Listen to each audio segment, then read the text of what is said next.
This is First Bake, a sports podcast on the What's Sizzling Network with Brad Hollister. A lot of shows embrace debate. We master it. And Nick Schultz. We are gambling addicts, and we have to admit it. We like sports and we don't care who knows. From shooting hoops to the Super Bowl. We like sports and we don't care who knows. Football, tennis, hockey, golf. Now get ready because it's time for First Bake. Last weekend without football. Oh, 3 days. It's over. We got 3 days. Well, I don't know when you listen to this, but 3 days from now, we got football, and it's Thursday night. Dude, there's no more weekendless of football.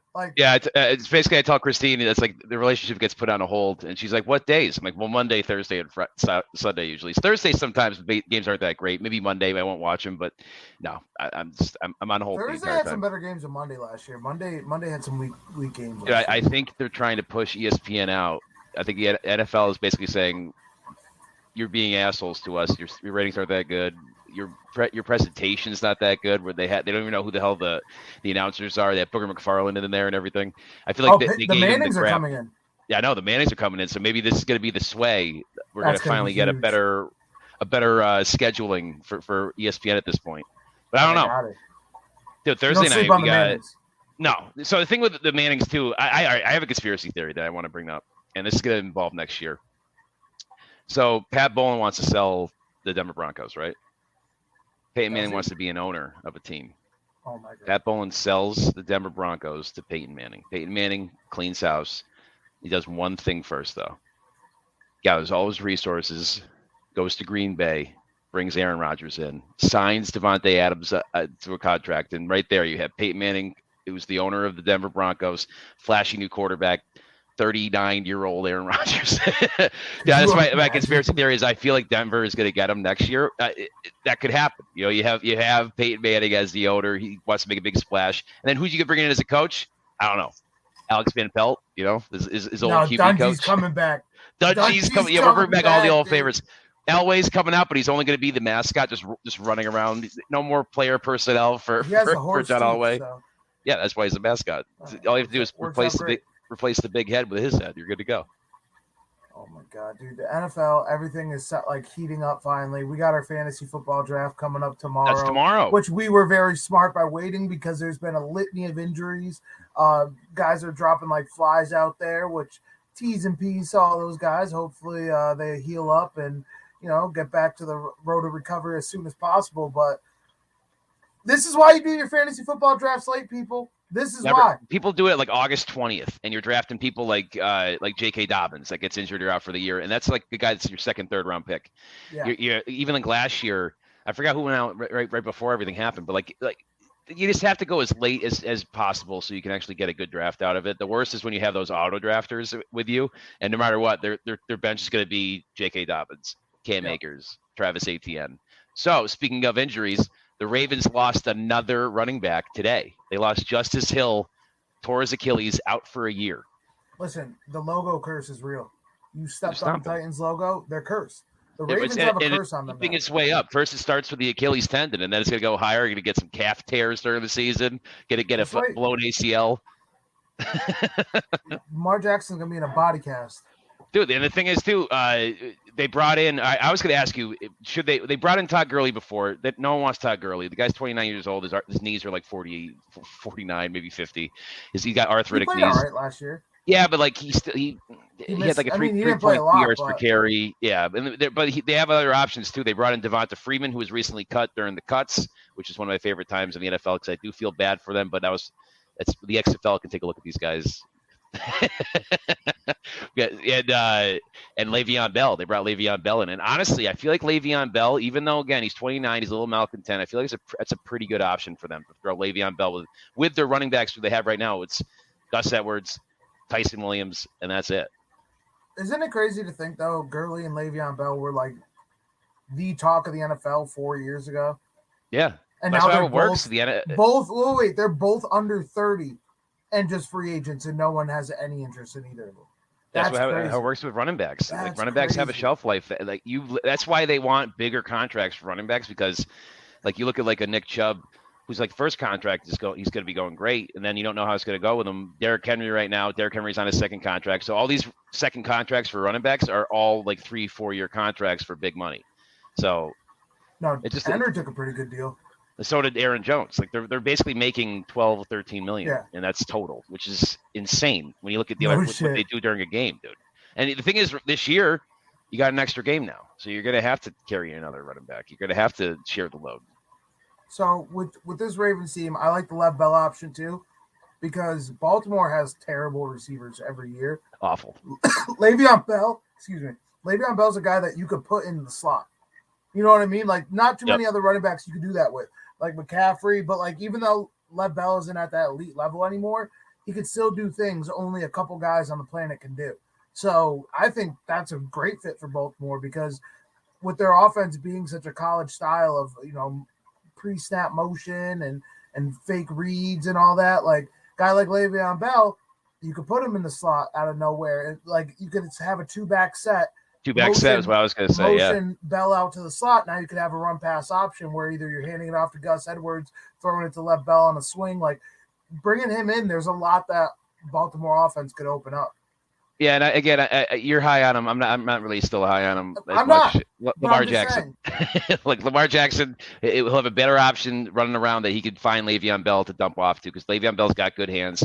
I don't know how it's going to be anymore with like his juking, his getting out of the way. I don't know how he's going to be with sitting out for basically 3 years at this point without doing as much good work. So I don't know, but I feel like you need to get somebody with him. Time out. I need to defend myself here because you always say I'm high on Lamar Jackson. You just think Lamar Jackson's a scrub. I don't think Lamar Jackson's a scrub. I think the skill set that he brings is once in a lifetime type talent, like a Michael Vick type talent, where that's like, it doesn't matter how bad you throw the ball. Having the skill that he does makes him a top 10 quarterback in the NFL. Yes, I understand he has deficiencies passing. I'm just saying he's not a scrub, and you act like he is a scrub. I don't think he's a scrub at all. He's definitely top 10. No, so I agree. So with Lamar Jackson, I don't think he's a scrub. I just don't think he's as good as what everyone's advertising. And I feel like I thought with a running quarterback like this, they do have a shelf life, and the shelf life is usually pretty short at this point. And whenever you need to really rely on them to win a big game, when it actually comes down to it, like if they're down in a game, you need to drive. That's much harder to come by when you have a quarterback like that who can't make those long throws. And I'm not high on him. I'm not high on him in that division this year either. Listen, I agree with that. But what I'm saying is you're saying that everyone else is so high on him. You're not as high as everyone else. Nick, I don't think everyone else is that high on him anymore. I think last year, I think his MVP year, everyone was high on him. Even last year, when he was coming off of his MVP year, people were like, well, let's see what he does in the playoffs. And he didn't perform in the playoffs. So I think a lot of people are off the Lamar Jackson bandwagon, where I'm saying I don't think that they should necessarily jump off the bandwagon. I just said I never had the highest expectations of him as a thrower. So Yep. I think he's exceeding every expectation I had of him as an NFL player because I didn't think he would be this good. So I just don't think like people put him as in the high regards that you believe people put him in. Well, he's still top 10 in MVP odds right now. So I think he's number 8. But that's the thing is that people are going to be putting money on him for MVP. People are still high on him. There is always those stories that are in the off season. So they had a couple of them this year where they basically said, "We figured him out. He's done. We figured him out." Pittsburgh said it. Cleveland said it. That's Bulletin board material. But the thing is with them too is that someone on Baltimore goes, "Yeah, you can figure him out, but it's just how quick he is. There's no way that you can even catch up to even have that happen." So that's the wheels are going to fall off at some point. And I'm just going to be like, I said it, but but I feel like that happened to Vic. Vic actually learned how to be a passer later on too in 2009 when he was with the Eagles, where he actually could figure out how to actually throw it down the field rather than 2004 where he had a cannon, but he didn't know anywhere where he was going to throw it. But that's the thing is like Lamar Jackson needs to figure that shit out. Lamar Jackson has a similar zip on the ball, but it's the same problem as early Vic. He just has no idea where it's going. But he can sling it. Like outside the numbers, outside the numbers and inside the numbers, he's not good at throwing the ball. Yeah. So speaking of throwing the ball, we had a big. So the cuts are again one of the nice I hate it. It's kind of like a trade deadline, but it's a reverse trade deadline where you're seeing all these guys getting cut. Some of them are surprising. There's usually one that steals the headlines. So this year, the one that stole the headlines was the Patriots cutting Cam Newton over Mac Jones. Now the backstory of that is that Cam Newton missed 5 days. They had the COVID protocols that he didn't follow. That Patriots said, "Oh, we were misunderstanding that anyway." Mac Jones balled out at that practice against the Giants. So then everyone was basically saying, "Oh, this is Mac Jones' show." So Cam Newton's gone now. I think he gets 1.8 million on that contract, and then the rest of it's 1.8 million goes back to the Patriots. So it's not really a cost cutting move. And then Bill Belichick kind of had wavered why he did it, and I honestly feel like it's the vaccine. If he got the vaccine, I'm 100% sure he would have still been on that team. But how do you feel about Cam Newton get dumped on the Patriots? And who's going to look at him though? That's the big thing too. There's a couple spots that he could absolutely land. Indianapolis, Dallas, like the teams that could have a backup quarterback. But I don't think they're going to trust a guy that's not going to get vaccinated. You look at Indianapolis, Carson Wentz isn't vaccinated, and he already had to miss 5 days before. So I look at it like this, where I don't think it's a vaccination issue. But I do think that's an issue why he won't get picked up somewhere else. I do believe that. But I think a lot of it was Bill wanted to go with Mac. He knew that there would be guys in the locker room. Because you got to remember, like, that football players are humans too, right? Yep. So, if they roll with Mac, and let's just say Mac has an average game, but there's a lot of guys on the offense that like Cam better. They're all going to be saying, well, we should fucking start Cam. Why isn't Cam playing? Yeah, you know what I mean? There's an issue in the locker room, yeah. It's going to be a divided front, right? There's going to be a team Cam and a team Mac in the locker room. Even if Cam is the ultimate, like, I want to be a mentor to him. I don't even want to play. Even no matter what Cam does, there's going to be that division in the locker room, right? So I think getting Cam out of there is just letting the team know this is Mac's team, period. Which I don't think Mac Jones is going to be as good as all these New England Patriot fans think. I'm sorry, Patriot fans. I don't think he's the next coming of Tom Brady. I don't get it. I don't understand why everyone's freaking out. You can like him all you fucking want. This is just my opinion. But in an offense like this, he holds on to the ball way too long. He looks at his number one option, and he loves his number one option. If his number one option isn't there, I don't think his checkdowns are as good as everyone's acting like. I don't think Mac Jones is that good. I think he's going to be an average quarterback for a long time, right? He's going to be a long starter. I'll give that up. But I don't think he's going to ever break into that upper echelon of NFL quarterback. I think he's going to be above average at best. Kirk Cousins type career for good old Mac Jones. Which is pretty good to fall into that kind of, after you had Tom Brady, you can fall into an actual person who isn't that bad of a quarterback that can get you to the playoffs and might not bring you over the hump. Big thing with him, though, is he needs to read defenses. So he can make the quick throws, the quick decisions, but like he needs to know when to make them. And that's the big thing about the Patriots offense is they're throwing as they're running. So it's the same thing where you have to make safe, low risk, high reward throws that you can place over the middle. Apparently there was a story out today that Mac Jones was teaching Cam Newton the New England playbook. So I think there's a lot of character issues that was going on in behind the scenes that Belichick liked coming out of a rookie like Mac Jones. Because this is, I think, the first time they said this is the first time he's ever started a rookie to start a year. But I mean, he had Tom Brady for 20 years, so that's really kind of a weird stat. But if Belichick believes in you and thinks that you can run this offense better than Cam did, and they were 7-9 last year with Cam running that offense, I don't know, man. I feel like you're totally right with having a divided locker room, which is what San Francisco's doing right now with Trey Lance and Jimmy Garoppolo. I don't like that at all. There's the old idiom: if you have two quarterbacks, you have no quarterbacks. So they used to do this back in the 50s, 60s, 70s, where Jimmy Garoppolo would come in for up until like the red zone, and then you'll have Trey Lance come out with a nice like package that he can throw. That'd be awesome. Or you have Trey Lance start, and you need to have a bomb of a throw on like a 3rd and 6, throw Trey Lance in. We'll try and get it down the field. I don't know. It feels like it just start Jimmy Garoppolo this year because Trey Lance is a raw prospect. You know what I mean? Yeah. And Trey Lance didn't have a full season of football last year. Yep. That's another thing. Like, they literally had a game for him. Yeah. That was the craziest shit ever. Like, they said, oh, we don't get too much NFL prospects come out of here. Let's finest college football team that will put us on their schedule for one fucking game. Imagine being like a running back on that team or receiver, like, I need to ball out. This is the only game film I'm going to get for the pros. Where Trey Lance, it was just to up his draft stock because he was already going to the first round. Oh, yeah. And that's the thing with him, though, is like he's got great talent, but like everyone, the first thing remember that first week of preseason where all the rookies were playing and everyone was basically fawning over Trey Lance because of that one throw. He was 5 for 16 that game. Like he wasn't making great decisions. He just had a great throw. Yeah, exactly. It's that one fucking throw. So he's eye popping, and that's sometimes that's sexier than consistent. And that's the thing, though, is that it feels like when you're doing that, Shanahan doesn't. I feel like Shanahan needs to make a decision. You know what I mean? Like, I get if you're Trey Lance, you're not starting Trey Lance because he doesn't look that good. But Jimmy Garoppolo is not that great of a quarterback either. He's below average, and he's not a Kirk Cousins. He's not a guy that could. He's a guy that he's like a Teddy Bridgewater, I would say. He doesn't really win the games, but he won't really lose you the games, and you don't really have to. You can't really rely on him to at the end of the game. You're basically going to take the ball out of his hand. Yeah, but when you have that squad that San Francisco has up there, I think that's what you would rather roll with. Instead of maybe he's going to make a big play, maybe he's going to make a bad play kind of guy, So I do think Garoppolo is the safer start there.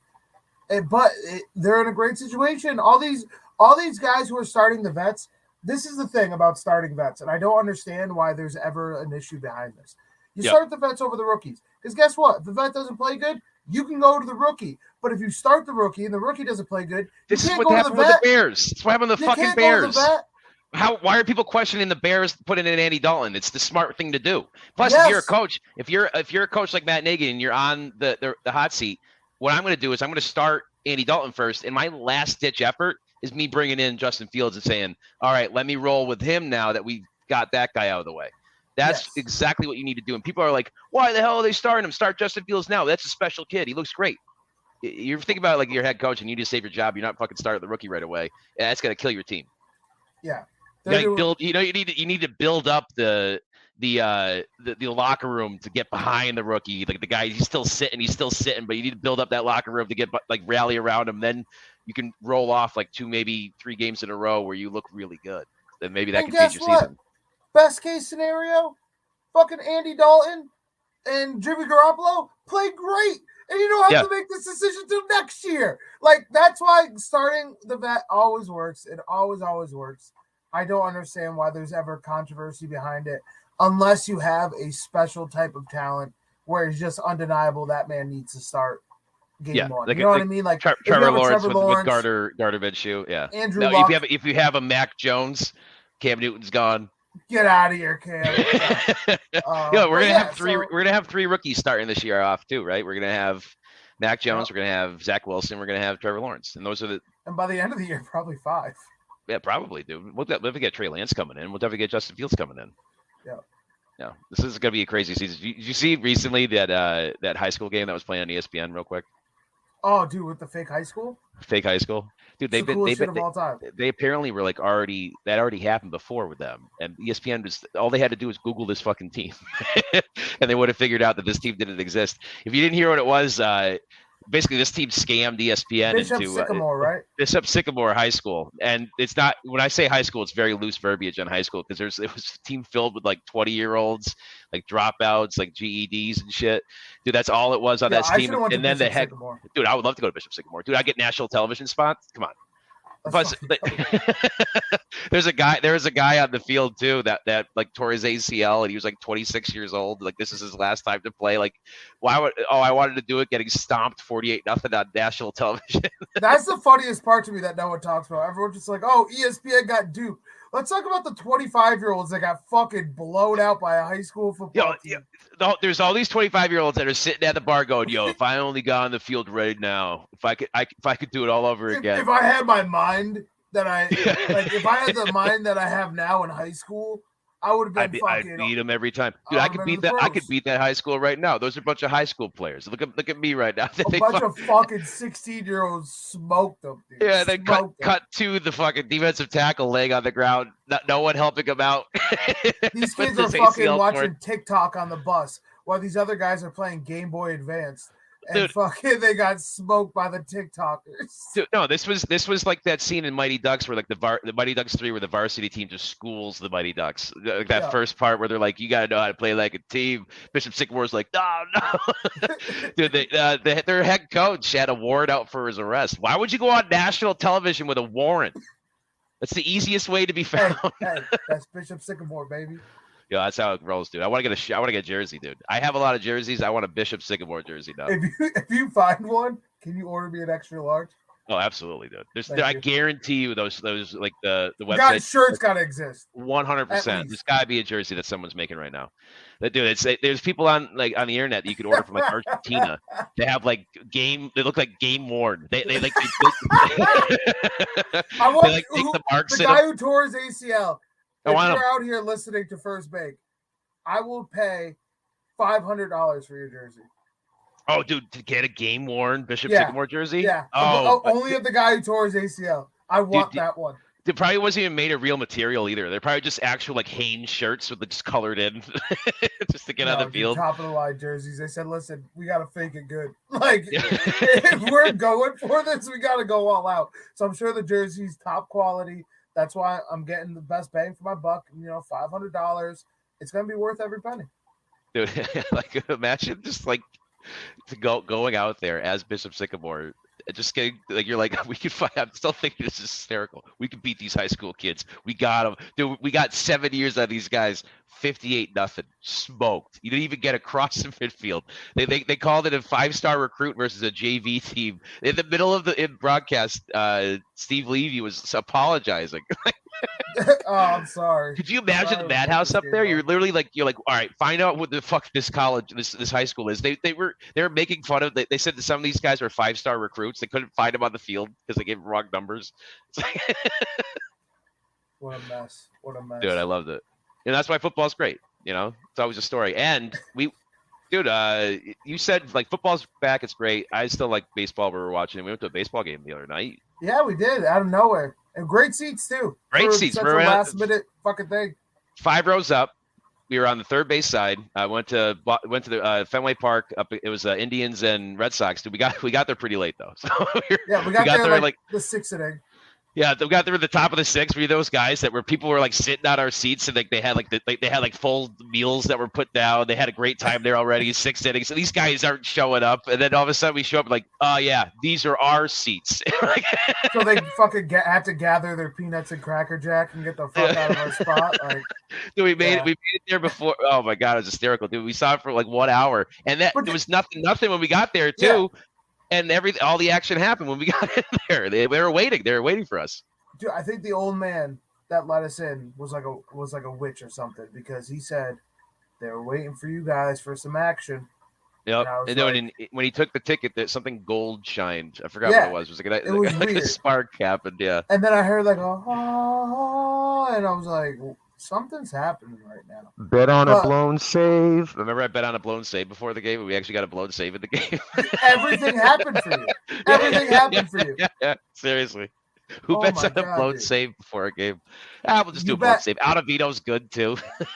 On the Sox and a blown save, and fucking both happened. And I bet on the Sox, and I never watched baseball, but I was like, I'm going to the game. Let's make this shit interesting. Especially because like I didn't pay for the ticket. If you're going to a game, you got to put some money on it. So I was like, oh, we got to sprinkle a little fucking cheddar cheese on the Sox real quick.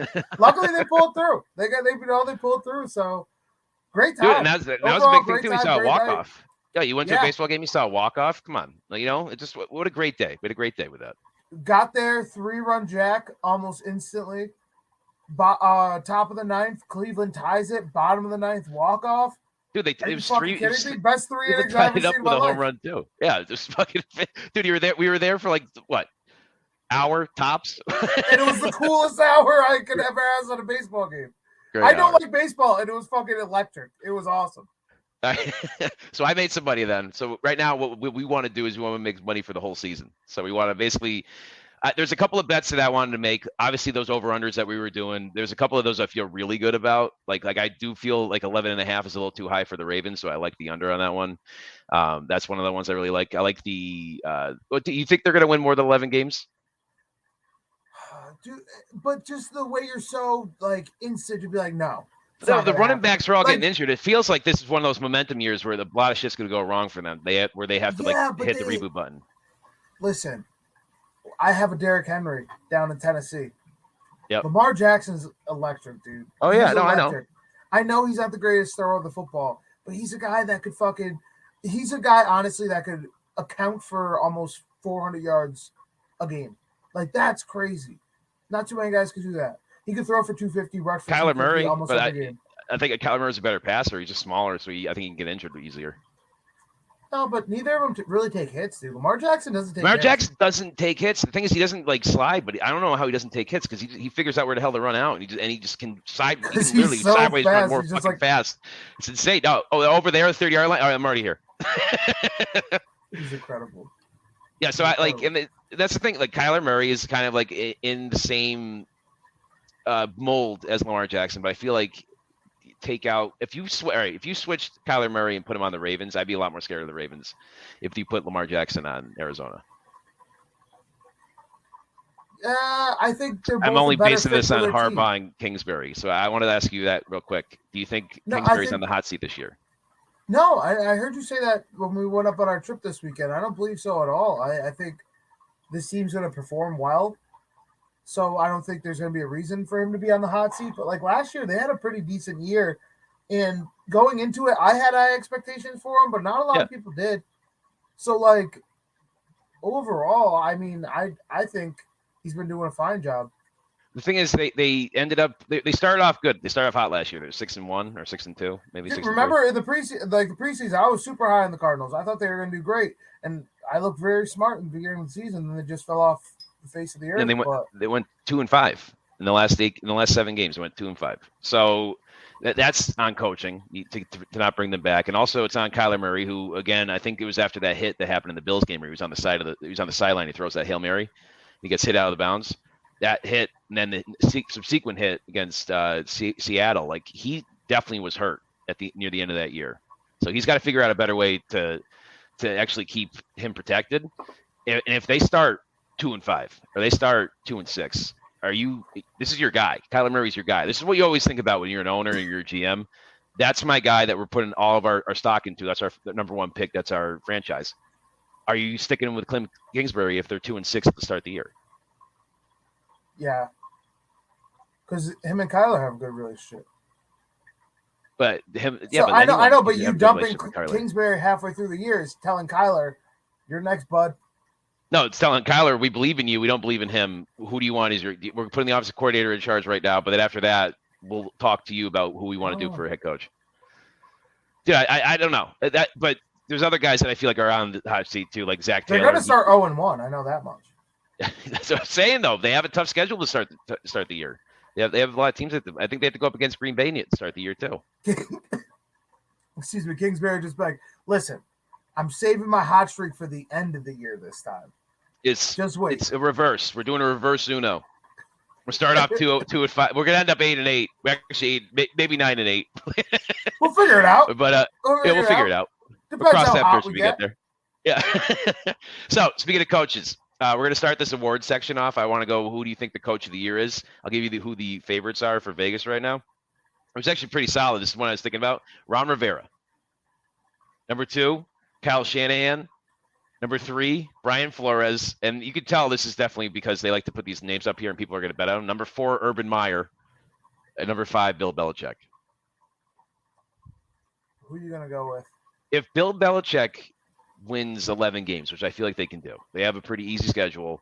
Their toughest games are, like Dallas and there's Dallas, Tampa Bay. There's a couple of teams that they have to play that are pretty good, but a lot of easy on the schedule. I think Belichick could be in contention for it because of Mac Jones. Yeah, but you take a rookie QB and you bring him back. Your Patriots are back after a year. That could be a story. It's the same reason why LeBron only has 2 MVPs. A lot of times they don't give awards to guys that everyone knows are the best because they're like, fuck, why do they need an award for? Like they know they're the best. Like, let's give it to this guy. Like that would be cool of us. Yeah. So that's why I don't see Belichick winning. This one, a couple years ago, when this man was hired, people laughed. People chuckled at this hire. But he's not even in your top 5 on the Vegas odds. We're going off the books, baby. I'm going Kevin Stefanski.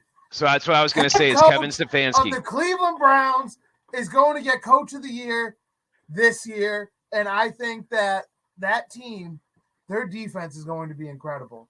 Their offense is going to be pretty good, but they're going to have a great regular season. So Kevin Stefanski won it last year for Cleveland. So if he wins 2 in a row, I think that's the only time that it will ever happen in history.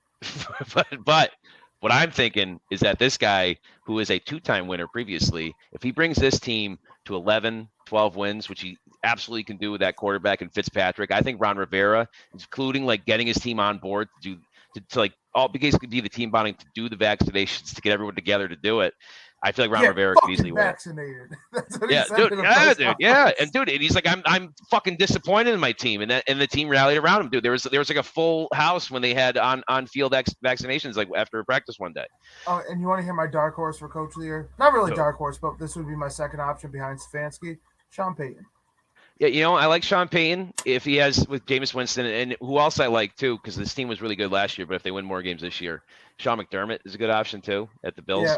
So Sean McDermott's plus 1,400 odds. Stefanski's plus 2,000 odds. But again, it's back What to about back. So that's Braves? pretty good odds. What about Yeah. Braves? Let's get Braves in the discussion. Coach of the Year. That's They'll a never vote tough him one. in.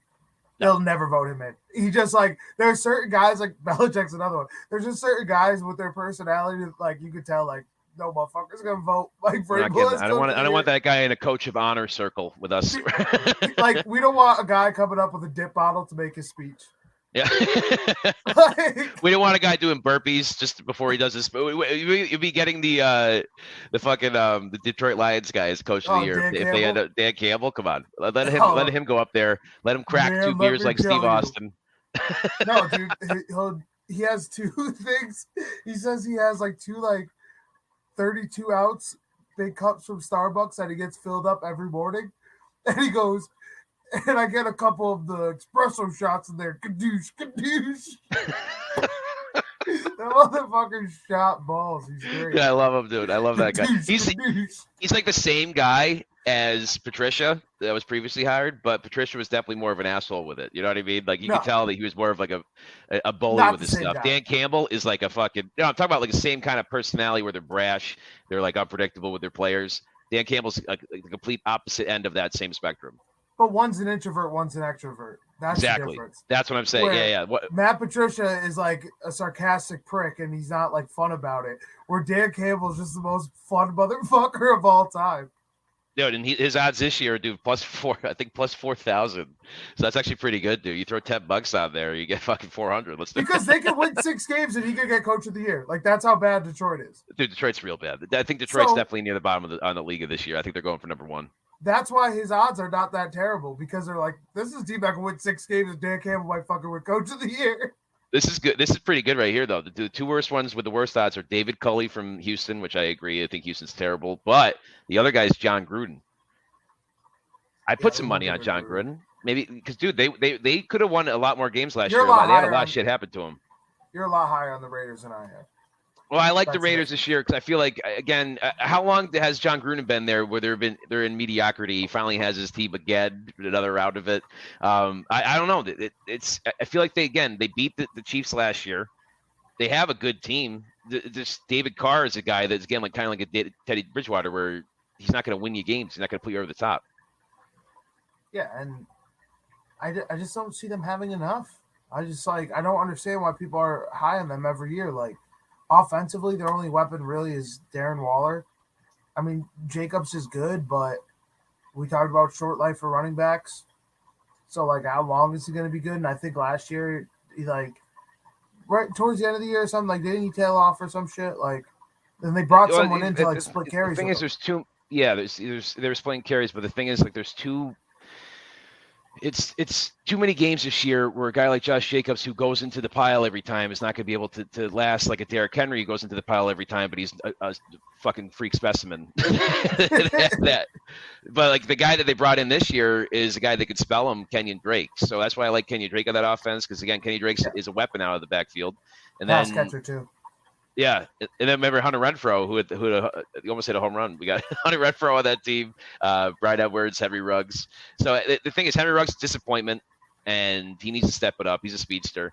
This is a very fast team, dude. Zay Jones, Willie Snead, Hunter Renfroe, not that fast, but Brian Edwards is fast too. So, but you just talked about how Carr is a good game manager. So, like, they have an explosive offense with a guy who doesn't want to make an explosive play. So I don't think they're going to be as good as you think they are, and a lot of people are talking about them being. I know people want a Vegas team to be good because holy shit, that would be fun. Yeah, it'd be like, I don't think they're going to be that good. Dude, you know who I want in though? I want Mariota back in. I want to put Mariota in there. If Mariota goes in there and they win like 11 games, John Gruden's getting coach of the year.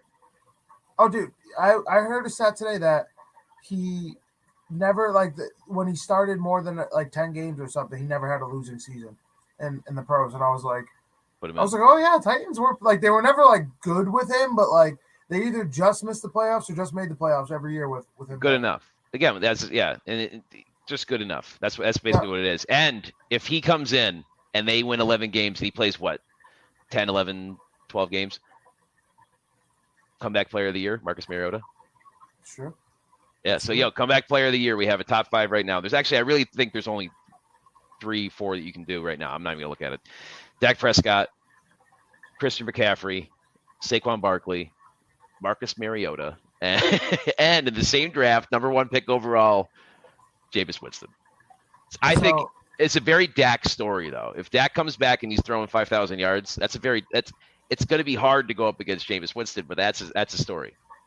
Listen, they're going to try to give it to a sympathy case, right? They're going to try to give it to a guy coming back from an injury because that's the nice story. It's the number one thing they always do. When you said those names, I only heard Jameis, and Jameis, God damn it. Because Jameis Winston is going to be the people's comeback player of the year. He might not win the actual award. They might give that to a guy like Saquon, a face of the NFL. Fan favorite. Who happened to tear his ACL, right? They might give it to a Dak Prescott, face of the most profitable franchise in NFL history, and the Dallas Cowboys, who had his leg turned backwards on national television. Disgusting. They might give it to a guy like that just because it's a great story, and they don't like to shine the light on the fucking superstar that is Jameis Winston. So I don't care who they give the actual award to. We'll know, Nick, you and I will know who the comeback player of the year is, and that is Sir Crab Legs himself,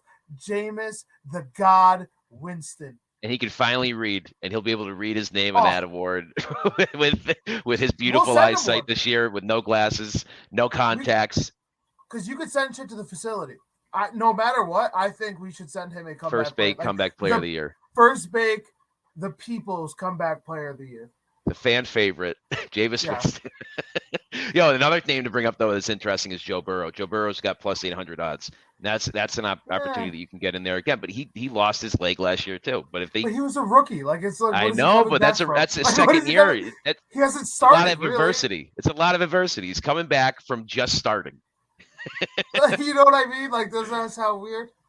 It does, but that's another one you want to take a look at the odds on. But Jameis Winston's plus 250, which is pretty good, and then Dak Prescott obviously is the fan favorite right now, plus 175.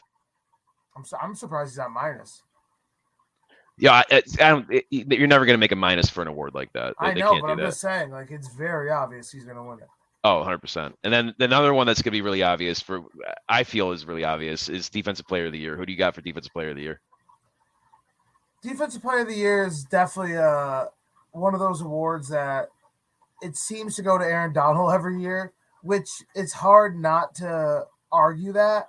But Aaron Donald never has flashy numbers, and I'm not saying these awards are based on numbers, but literally he's going to be a guy that his whole career is going to be based on hearsay, where it's just like, well, yeah, he didn't have 20 sacks a season, but 3 people were blocking him at all times. Yeah.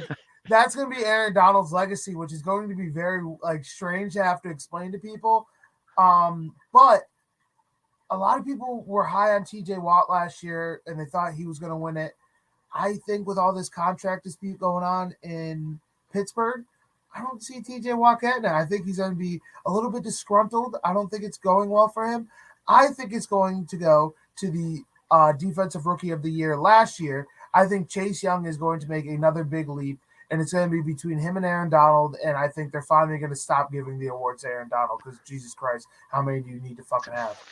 He's a 4-time winner at this point. He wins and every all other in a row, year. So right? I think no, it's 17, 18, and 20 is when he won. So 17 and 18 he was back to back. 19 he missed out. I think it was Ramsey.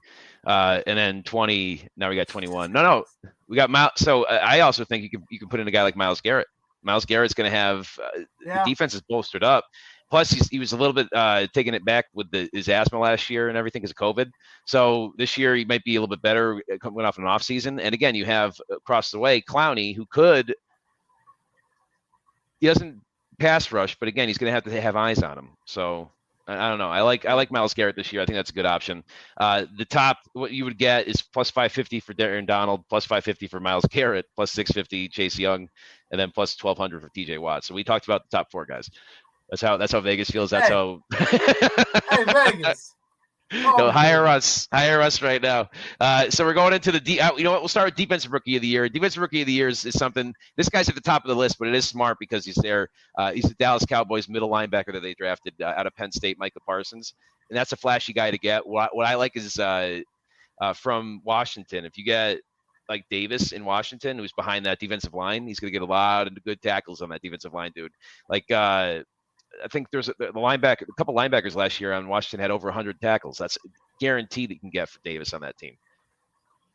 So, obviously, Micah Parsons is the easy pick. So that's why I don't want to pick him because, like, on the record, I wanted to say I picked Micah Parsons. Yeah, but let's it's just have fun. It's a flashy name. I'm going to go with Jalen Phillips from the Miami Dolphins. I think they have a scheme last year where the pass rusher seems to get a lot of sacks. Like Kyle Van Noy, I think got like 12 sacks last year. And they're already saying like, oh no, he's washed. So like that just means he was a great scheme fit. They think this kid's a great scheme fit. They cut Kyle Van Noy because they thought this kid could come in and start right away. And that's before even having him in the building. It was like right after draft time or right around draft time they cut him because I think they knew they could get this kid. Injury history in college, but they said without the injury history, top 5 type prospect. So I think he's going to have a big-time career in the NFL, and I think it's going to start this year.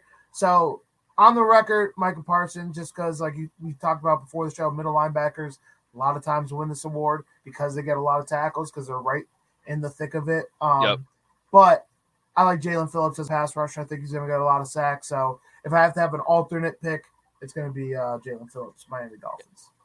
All right, nice. So we got Jamin Davis and Jalen Phillips. And then another guy that I like, too, is that Jeremiah Owusu-Koramoah, the guy that fell in the draft to the Browns. So I liked him a lot, too, but I didn't know how to say his name fully, so I didn't want to say like an asshole. So good on you, dude. You learned it. Yeah, you got to learn these things sometimes when you go back there. I didn't even know Giannis Antetokounmpo until like 2 months ago. I'm good at that one. I'm good at that. But he's plus 1,200 odds. Jamin Davis is 550, and Jalen Phillips is plus 800. So we're up there. We're getting all these nice guys here. So I feel like this one's easy, but it's pretty funny who's in the lead right now. Offensive Rookie of the Year. Now, when you have a generational talent that comes out, they're obviously always the favorite, right? Not this year. He's not the favorite. No. Because no, Luck wasn't the favorite either. RG3 was the favorite going into that year.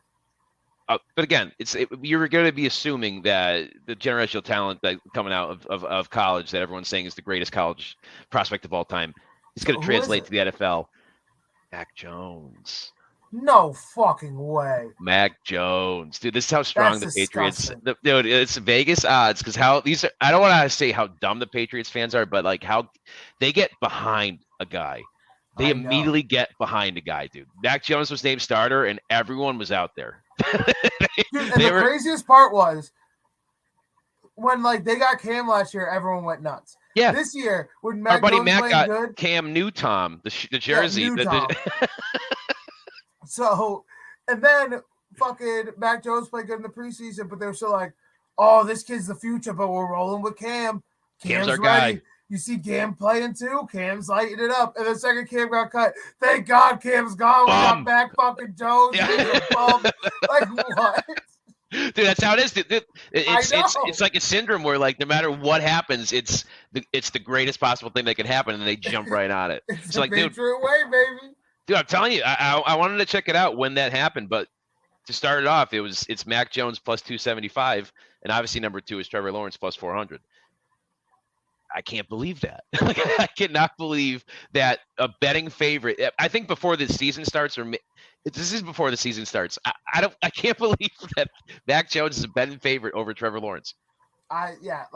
So when it was RG3 over Andrew Luck, I got it because RG3 was fucking electric that rookie year, and like coming out of college, I think he had a stat where it was like maybe like it was like 2 games left in the season. It was like really close to the end of the season. But in college, he had more touchdowns than incompletions at one point. And like I said, there was only like a game left in the season. So like it was a big sample size. And like that's fucking crazy. So he was like, that made sense. Mac Jones, that makes no sense to me. I Mac thought just doesn't have like the electricity behind that. There's like I thought it might make have been any a guy like sense. Najee Harris. Yeah. Even Najee Harris is below all the QBs. The QBs are always at the top of the awards when everyone's invited. So right now, in order, it's Mac Jones, Trevor Lawrence, Zach Wilson, Justin Fields, which I feel is correct. No, that's correct. Zach Wilson needs to be above Justin Fields because Zach Wilson started at the beginning of the season. I Justin know, Fields is not. but And then and then Trey Lance is 5th. And I like Zach Wilson. I think Zach Wilson could have better numbers than Trevor Lawrence. I just don't know if Mac Jones, again, in an offense that's run by Belichick, could look pretty good. And could look good enough that he's not going to be throwing too many picks. I don't know. think Najee Harris can rush for 1,200 yards this year. Oh, and catch. If he does 1,200 and 1,000 out of that backfield, dude. Because Le'Veon Bell did it, you know? These are guys that be 1,000. And Najee Harris is special. I like that guy. So, like, that's another one I think people That's are a dark sleeping on. horse. So, I'm obviously going to take Lawrence. I don't get the Mac Jones thing. That's crazy to me. I can't believe this is the first I'm hearing about that. Yeah, I know. I didn't even tell you before. I gave you a little prep beforehand, but I didn't want to tell you that one. That was gross. But yeah. No, but I like Trevor Lawrence, obviously at plus 400, but I think Najee Harris at plus 900 is pretty good. Then there's like Kyle Pitts, Jamar Chase. Kyle Pitts is plus 1,200. And actually a guy like Javonte Williams on Denver too. So, yeah, I don't like the Kyle Pitts one just because that offense is so stacked. Yep. That offense, he'd have to do a lot to get for a receiver to get offensive rookie of the year, or even the tight end to get offensive rookie of the year.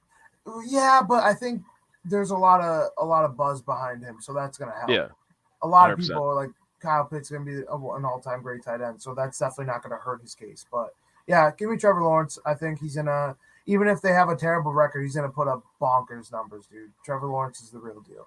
Yep. All right. So then we got the real deal. So pretty soon, Trevor Lawrence could be fighting for this too. We have the MVP trophy.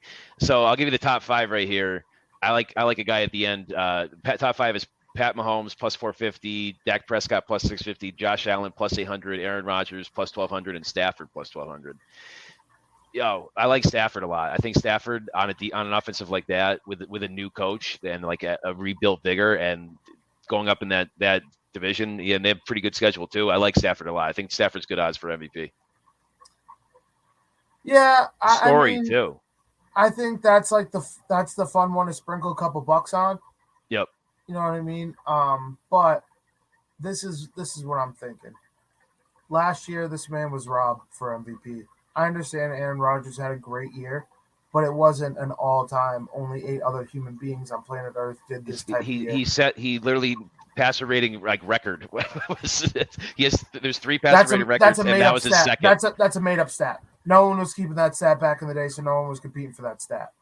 So, the man that is going to do it, he's going to snatch this award away from quarterbacks and say, "You guys get 1 year off. It's not your time to get this award again and again and again." It's the running back's turn. In a passing league, Derrick Henry, the guy that just went he needs to do better than 2,000 yards. I'm managing to be the only man to do 2,000 yards back-to-back seasons, and I break the record because I have an extra game to do it. Trust and believe. They're going to count that extra game, though. That's the thing. They're going to think that he had an extra game if he broke a record. I'm thinking maybe Josh Allen's a good option. If he does exactly what he did last year, he finished in second, dude. He finished above Derrick Henry last year too. If you forgot about that, Derrick Henry is number 3 in that list. He was Offensive Player of the Year, but that award doesn't really exist. That's like sorry for not winning MVP, sorry for not being quarterback. No, yeah, that's it. You still win MVP, but you're not a quarterback. That's exactly what that award is. It's an apology award. That's basically what it is. He's gonna win both of them next year, though. He's gonna win Offensive Player and MVP. But how crazy is it that Dak Prescott is up top for comeback player of the year and MVP. And the fact is, Well, 'cause he puts Dak up Prescott was numbers. playing. But the way Dak Prescott was playing last year, dude, he was setting up for 5,000 yards. Yeah. He's Yeah, gonna it's look really good. interesting. I don't think he should be as high as he is, so I would definitely fade that. But it's because Cowboys have the big fan base. I wouldn't vote Obviously, on him. I'm going Mahomes, because like, dude, he's so special. He's so special, and that offense is so good. It's so hard for him not to put up fucking bonkers numbers week in, week out. Yeah, but I like Josh. So I feel the same way about Josh Allen. So I feel like Josh Allen could do something this year. I feel like Josh Allen. This is again. Last year he lost to Rodgers. This year you can take it. You're higher on the Bills than I am, my man. Well, AFC East has an easy schedule. That's all I'm saying. Oh, I agree with that. But I'm just saying, I think that offense is so one-dimensional. If you put two people on Stephon Diggs, like, they're gonna have a hard time doing anything. No, the offense is dynamic, dude. They're the second ranked AFC team. I told you there's four AFC teams this year that you could think can win that conference. NFC is again a little. AFC is a little. I think 5 or 6 maybe, but there's 4 solid teams that you can vote on. I got 3. Yeah. So who's your? All right. So we'll go quick. Who's your AFC team this year to come out of the playoffs? Do you have your playoffs? Do you want to do? I have my playoffs playoffs back to back. I have my playoffs too. All right. All So right. we'll do wild cards first. Okay, so the only thing I have, this is once I get to the actual division winners, this is not going to be in a particular order. I'm not going to say who's the 1 seed, who's that. But I could start off with the wild card teams. I think the wild card teams coming out of the AFC are the Baltimore Ravens, the Indianapolis Colts, and this is kind of a cop-out.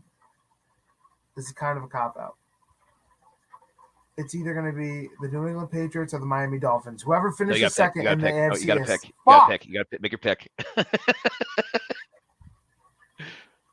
you want to know the odds for AFC East, dude? The Dolphins and the Patriots are virtually tied. It's plus 325 for the Dolphins, plus 350 for the Patriots.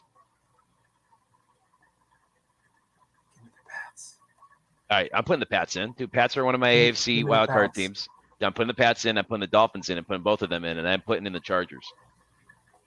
Those are my.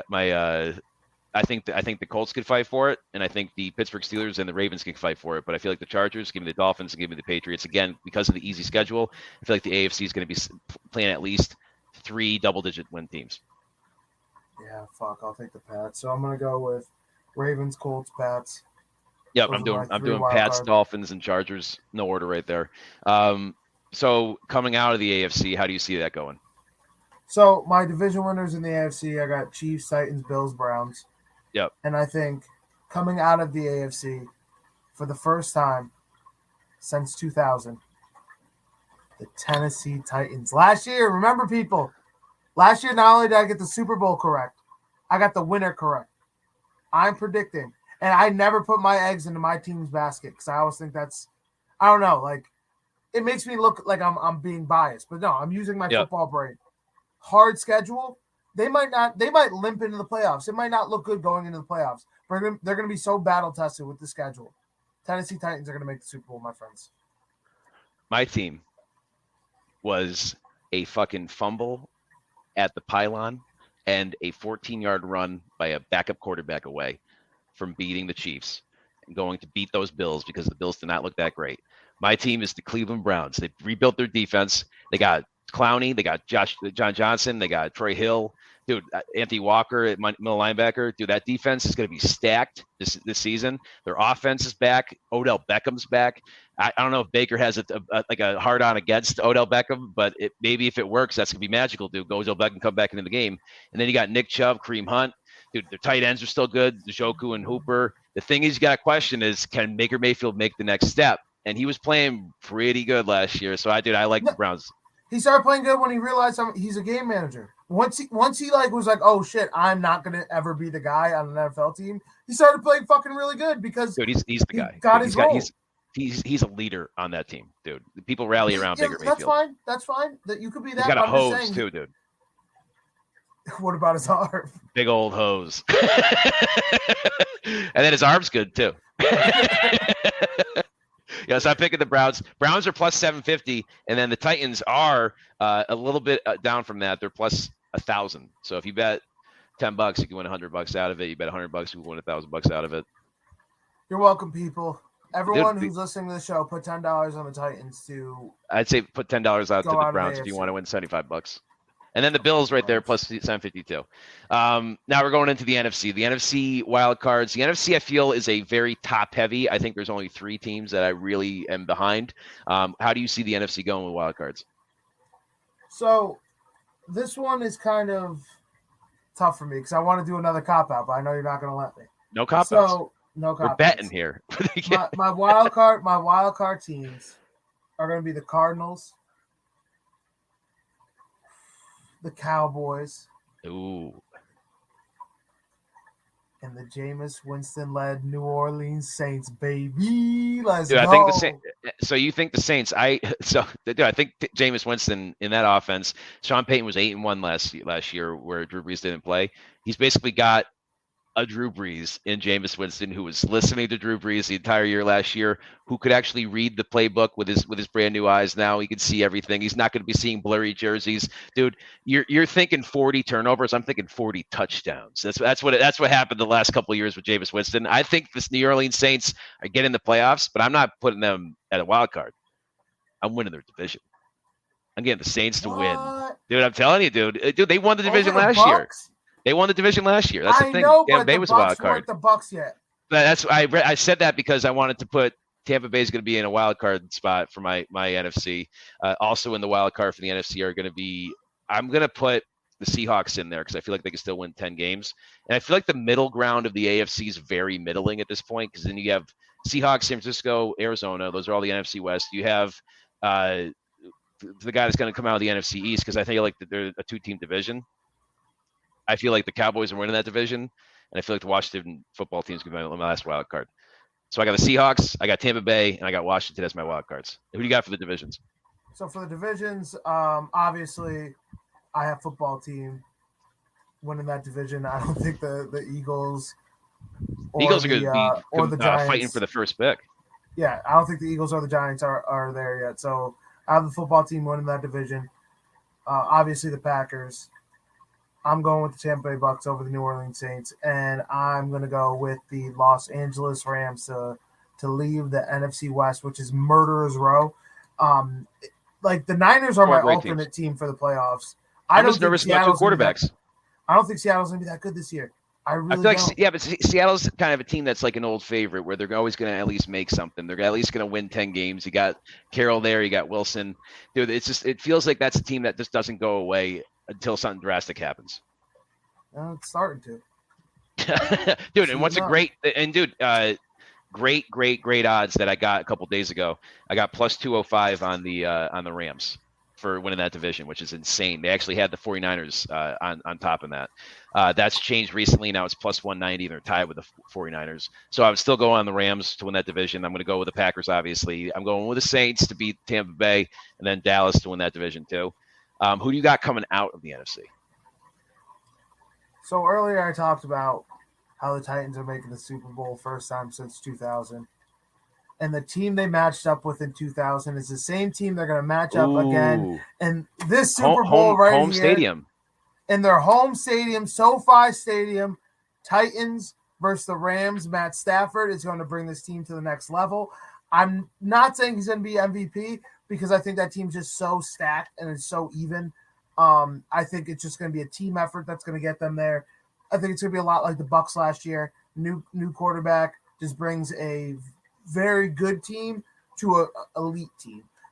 So yeah, give me the Rams, Titans in the Super Bowl, SoFi Stadium, and fucking Derrick Henry runs all over the LA Rams, wins Super Bowl MVP to go with his MVP trophy. Julio Jones gets a ring. AJ Brown crowns himself as the future great receiver in the NFL, and Ryan Tannehill at one point looked like he wasn't going to be nothing but a shit quarterback in the NFL, and he proves he is a Super Bowl champion. Titans Rams, Titans win, revenge game. Let's go. All I want to say about the NFC game is that I agree that the Rams could be at the top of the NFC. The NFC Championship game is going to be the Rams, but they're going to lose to this team. And the only thing that I'll say is this is the last dance. You're crazy. I'm betting all my money on him. Dude, we got Aaron Rodgers on a fuck you revenge tour. When he's all in, he's all in. And that team has rallied around him. He's had that offense. He's had those wide receivers for over 2-3 years in that offense with Matt LaFleur. He's going to be trusting MVS. He's going to be trusting Lazard to lay some blocks. He's going to be trusting Devontae Adams. He's going to be trusting.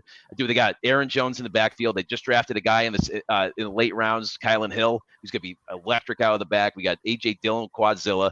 Dude, I feel like that offense, that defense, they got the special teams is terrible, but give me the Packers going into the Super Bowl. One last dance. I'll cry right now. And who's winning? Oh, who's winning? Browns. Fucking raising that Lombardi one time before he fucks off to Denver Broncos. Aaron Rodgers. Give me the Packers to win the Super Bowl this year. All right, so I'm going. So the Packers fan picks the Packers to win the Super Bowl this Plus year. 1,400. Oh, what's going to happen on the other end? The Titans fan picks the Titans to win the Super Bowl this year. As you can see, this is always bet with your heart. Always bet with your heart. Non-biased show. You know, we call it as we see it, right down the middle. We don't bet with our hearts. We don't embrace debate. We master it by going with our heart, not with our minds. Every single time. No, last year, I'm being legit. I really think this is going to be a Super Bowl matchup. I think that the Rams are going to beat the Bucs in the NFC Championship. I think it's going to be a cracker of a game, but I think that the Rams are going to get through. I think that Packers are going to be good this year, but I think they're going to have early playoff trouble because they're not a complete team. The only team I'm scared of, the only team I'm actually scared of is the Rams. Because I feel like the Rams have a better defense than the Bucs, and I feel like Matt Stafford can make better throws than Brady at this point.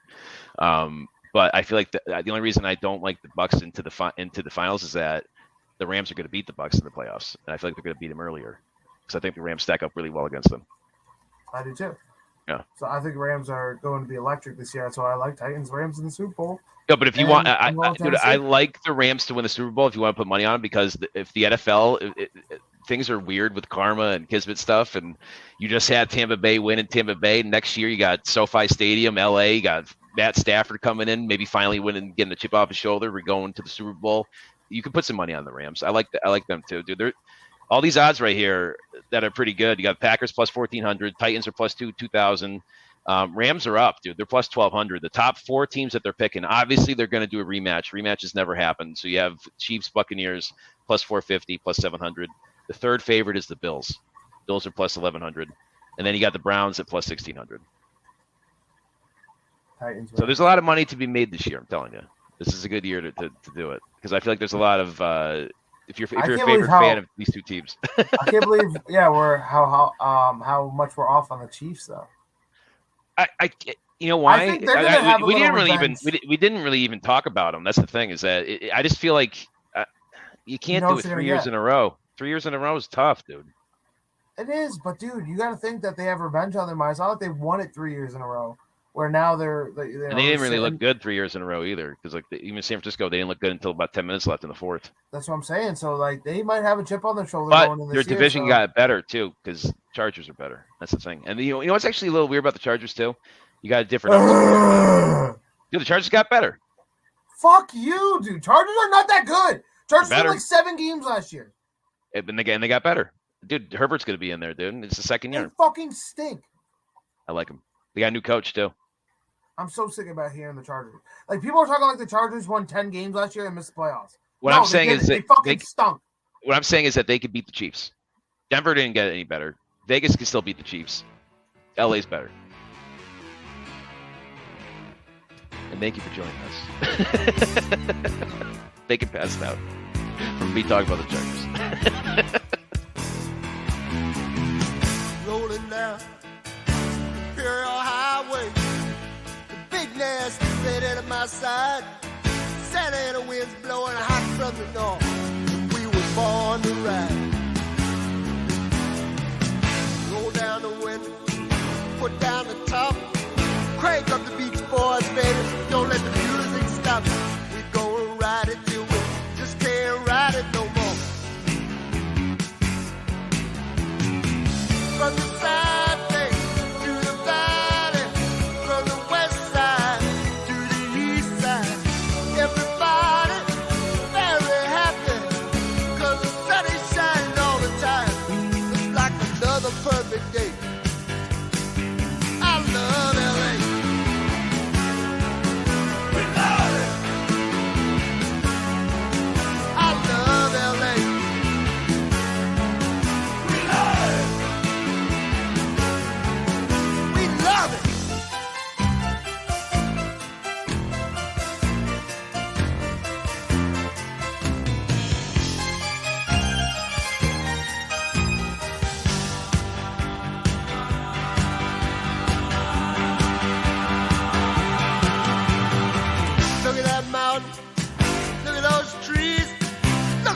come over there, man. He's down on his knees. Look at these women. Ain't nothing like 'em